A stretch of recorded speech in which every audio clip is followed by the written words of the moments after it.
എല്ലാവർക്കും tech lemons. So നമ്മൾ discuss ചെയ്യാൻ പോകുന്നത് സാംസങ് എക്സിനോസ് 1580 നമ്മുടെ സ്നാപ്ഡ്രാഗൺ 7 Gen 3 നമ്മൾ കമ്പാരിസൺ ആണ്. സോ കഴിഞ്ഞ വീഡിയോ ഞാൻ നമ്മുടെ എക്സിനോസ് 1580 ഒരു വീഡിയോ ചെയ്തായിരുന്നു. അപ്പോൾ അതിൽ ഞാൻ പറഞ്ഞതെന്ന് പറഞ്ഞാൽ 7 Gen 3 ആയിട്ടായിരിക്കും ഇതിൻ്റെ ശരിക്കും കമ്പാരിസൺ അല്ലെങ്കിൽ അതിൻ്റെ ഒരു പെർഫോമൻസ് വരുന്നത്. അപ്പോൾ നമുക്ക് ഇതിൻ്റെ സ്പെക് കമ്പാരിസൺ അതിൻ്റെ പെർഫോമൻസ് കമ്പാരിസൺ നമുക്ക് നോക്കാം എങ്ങനെയുണ്ടെന്നൊക്കെ. ഫസ്റ്റ് ഓഫ് ഓൾ നമ്മൾ പ്രോസസ്സിനോട് നോക്കുവാണെങ്കിൽ നമുക്ക് എക്സിനോസ് 1580 ഒബിയസ്ലി സാംസങ്ങിന്റെ 4nm പ്രോസസ്സിലാണ് വരുന്നത്. അതേസമയം Snapdragon 7 Gen 3 4nm TSMC manufacturing പ്രോസസ്സിലാണ് വരുന്നത്. സോ സ്ലൈറ്റ്ലി ബെറ്റർ ആയിരിക്കും എഫിഷ്യൻസിയുടെ കാര്യത്തിൽ സ്നാപ്ഡ്രാഗൺ 7 Gen 3. കോഴ്സിന്റെ കാര്യം നമ്മൾ നോക്കുവാണെങ്കിൽ എക്സിനോസ് 1580 വരുന്നത് നമുക്ക് ന്യൂവർ ജനറേഷൻ കോഴ്സ് വെച്ചിട്ടാണ്.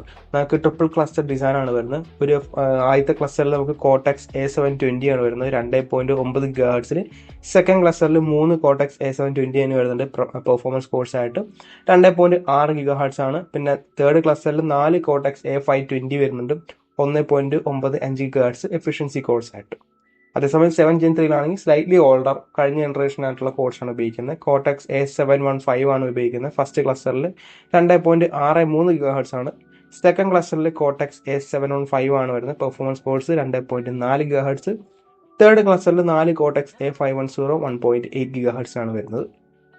സോ സ്ലൈറ്റ്ലി ഓൾഡർ കോഴ്സാണ്. പിന്നെ ക്ലോക്ക് സ്പീഡ് കാര്യത്തിലും ലോവർ ആണ് വരുന്നത്. അതുകൊണ്ട് തന്നെ ബെറ്റർ CPU പെർഫോമൻസ് നമുക്ക് എന്തുകൊണ്ടും എക്സിനോസ് 1580 തന്നെയായിരിക്കും ബെറ്റർ. ഈ റാം ആൻഡ് സ്റ്റോറേജിന്റെ കമ്പാരിസൺ നമ്മൾ നോക്കുകയാണെങ്കിൽ ഓൾമോസ്റ്റ് സിമിലർ ഒക്കെ തന്നെയാണ്. രണ്ടും 64 ബിറ്റ് വരുന്ന റാമാണ് ഉപയോഗിക്കുന്നത്. LPDDR5 റാമാണ് 3200 MHz ആണ് രണ്ടും ഉപയോഗിക്കുന്നത്. പിന്നെ രണ്ടിലും UFS 3.1 സ്റ്റോറേജ് തന്നെയാണ് വരുന്നത്.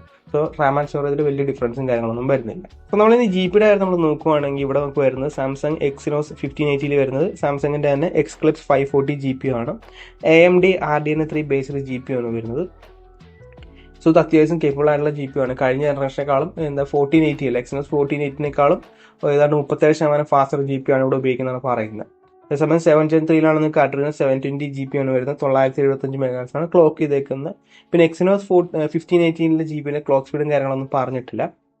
ഇനി നമ്മൾ GPUവിന്റെ ആൻറ്റിറ്റി സ്കോർ നമ്മൾ നോക്കുകയാണെങ്കിൽ എക്സിനോസ് 1580 വരുമ്പോൾ ആൻറ്റിറ്റി സ്കോർ GPU 2,02,821 ആണ്. അതേസമയം 7 Gen 3 ഇച്ചിരി ഫാസ്റ്റർ ആയിട്ടുള്ള GPU ആണ് വരുന്നത് 2,50,983 ആണ്. ഇത് ഏർലി ലീക്സ് ആണ് കേട്ടോ നമ്മുടെ എക്സിനോസ് 1580. സോ അതുകൊണ്ട് തന്നെ ചെറിയ എന്താ പറയുക പെർഫോമൻസ് കൂടാനും ചാൻസ് ഉണ്ട്. നെക്സ്റ്റ് നമ്മുടെ ആൻറ്റിറ്റി സ്കോർ നമ്മൾ നോക്കുവാണെങ്കിൽ നമുക്ക് എക്സിനോസ് 1580 ടോട്ടലി 8,41,545 ആണ് വരുന്നത്. CPU 2,98,991 GPU 2,02,821 ആണ് വരുന്നത്. അതേസമയം സ്നാപ്ഡ്രാഗൺ 7 Gen 3 ടോട്ടൽ സ്കോർ വരുമ്പോൾ 8,19,055, CPU 2,66,172, GPU 2,50,983. ഈ ടെസ്റ്റ് അനുസരിച്ച് CPU ബെറ്റർ ആയിട്ട് നിൽക്കുന്നത് എക്സിനോസ് 1580 GPU ബെറ്റർ ആയിട്ട് നിൽക്കുന്നത് സ്നാപ്ഡ്രാഗൺ 7 Gen 3 വരുന്നത്. Geekbench 6 നമ്മൾ നോക്കുവാണെങ്കിൽ നമുക്ക് 1580 സിംഗിൾ കോർ സ്കോർ എന്ന് പറഞ്ഞാൽ 1360 ആണ്. മൾട്ടി ആണെങ്കിൽ 3893.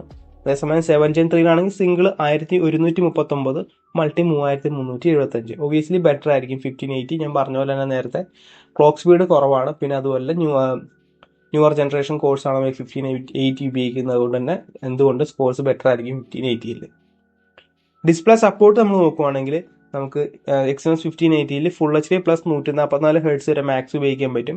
10 ബിറ്റ് സപ്പോർട്ട് ചെയ്യുന്നുണ്ട്. HDR10+ സപ്പോർട്ട് ചെയ്യുന്നുണ്ട്. പിന്നെ മാക്സിമം 4K 60 FPS നമുക്ക് വീഡിയോ പ്ലേ ബാക്ക് ചെയ്യാൻ പറ്റും. അതേസമയം 7 Gen 3 ആണെങ്കിൽ നമുക്ക് മാക്സിമം 4K 60 Hz വരെ നമുക്ക് സപ്പോർട്ട് ചെയ്യും. WFHD+ ആണെങ്കിൽ മീൻസ് വൈഡ് FHD+ ആണെങ്കിൽ 168 Hz വരെ സപ്പോർട്ട് ചെയ്യും. പിന്നെ WQHD+ ആണെങ്കിൽ 120 Hz സപ്പോർട്ട് ചെയ്യും. പിന്നെ 10 ബിറ്റ് HD10+ സപ്പോർട്ട് ചെയ്യും. മാക്സിമം 4K 60 FPS തന്നെയാണ് വീഡിയോ പ്ലേ ബാക്കും വരുന്നത്. സോ ഡിസ്പ്ലേ സപ്പോർട്ടിന് അടുത്ത് ബെറ്റർ ആയിട്ട് നിൽക്കുന്നത് നമ്മുടെ സ്നാപ്ഡ്രാഗൺ 7 Gen 3 തന്നെയാണ്. ക്യാമറയുടെ സപ്പോർട്ട് നമ്മൾ നോക്കുവാണെങ്കിൽ നമുക്ക് 1580 മാക്സിമം നമുക്ക് സിംഗിൾ 200 MP വരെ ഉപയോഗിക്കാൻ പറ്റും. ഡുവൽ ആണെങ്കിൽ 32 MP ഉപയോഗിക്കാം. പിന്നെ 4K 60 FPS റെക്കോർഡ് ചെയ്യാനും പറ്റും. അതേസമയം 7 Gen 3 ആണെങ്കിൽ മാക്സിമം നമുക്ക് 200 MP ഉപയോഗിക്കാം. ഡുവൽ ആണെങ്കിൽ 32 + 21 ഉപയോഗിക്കാൻ പറ്റത്തുള്ളൂ. പിന്നെ 4K 60 FPS തന്നെയാണ് ഇവിടെ റെക്കോർഡ് ചെയ്യാൻ പറ്റുന്നത്. ഈ സ്പെക്ക് വെച്ച് നോക്കുവാണെങ്കിൽ ബെറ്റർ ആയിട്ട് നിൽക്കുന്നത് നമുക്ക് സാംസങ് എക്സിനോസ് 1580 തന്നെയാണ് വരുന്നത്. പക്ഷേ ഇത് നമുക്കറിയാം നമ്മുടെ ക്വാൾകം സ്നാപ്ഡ്രാഗണിന്റെ സ്പെക്ട്ര ISP ബെറ്റർ ആണ് കമ്പാരിറ്റീവ്ലി എക്സിനോസ് ആയിട്ട് കമ്പയർ ചെയ്യുമ്പോൾ മോസ്റ്റ്ലി വരുമ്പോൾ.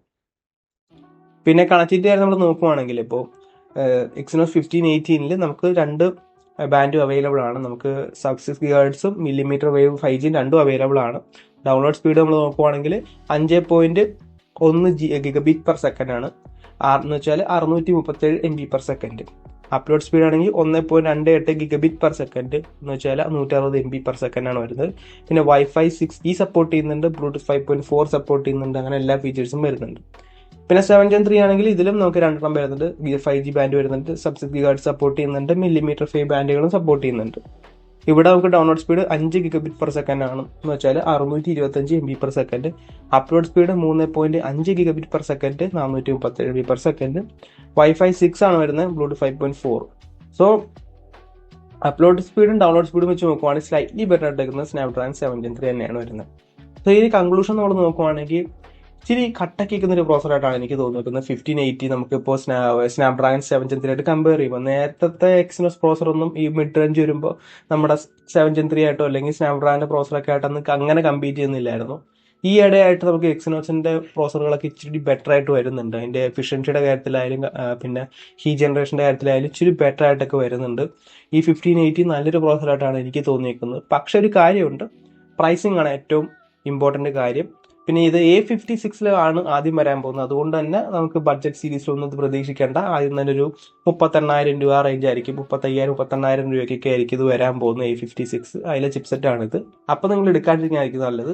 സോ നമുക്ക് M സീരീസിലൊക്കെ വരുവാണെങ്കിൽ, നമുക്ക് സാംസങ് M56 ഒക്കെ വരുവാണെങ്കിൽ ഈ ചിപ്സെറ്റ് അടിപൊളിയായിരിക്കും. 25,000 രൂപ റേഞ്ചിലൊക്കെ വരുവാണെങ്കിൽ അടിപൊളി ചിപ്സെറ്റ് തന്നെയായിരിക്കും. നമുക്ക് സ്നാപ്ഡ്രാഗൺ 7S Gen 2, Dimensity 7300 അല്ലെങ്കിൽ 7 Gen 3 ആയിട്ട് കമ്പീറ്റ് ചെയ്യാൻ പറ്റിയ പ്രോസർ തന്നെയാണിത്. സോ നിങ്ങളുടെ സജഷനും കാര്യങ്ങളൊക്കെ താഴ്ന്ന് കമന്റ് ചെയ്യുക. നിങ്ങൾക്ക് ഈ വീഡിയോനെ കുറിച്ചുള്ള എല്ലാ കാര്യങ്ങളും താഴ്ന്ന് കമന്റ് ചെയ്യാം. സോ ഗായ്സ്, അപ്പോൾ ഇന്നത്തെ വീഡിയോ ഇത്രയുള്ളൂ. ഇന്നത്തെ വീഡിയോ ഇഷ്ടപ്പെട്ടാൽ ലൈക്ക് ചെയ്യുക, സബ്സ്ക്രൈബ് ചെയ്യുക, hit the bell icon, feature നോക്കി നെക്സ്റ്റ് വീഡിയോ കാണാം.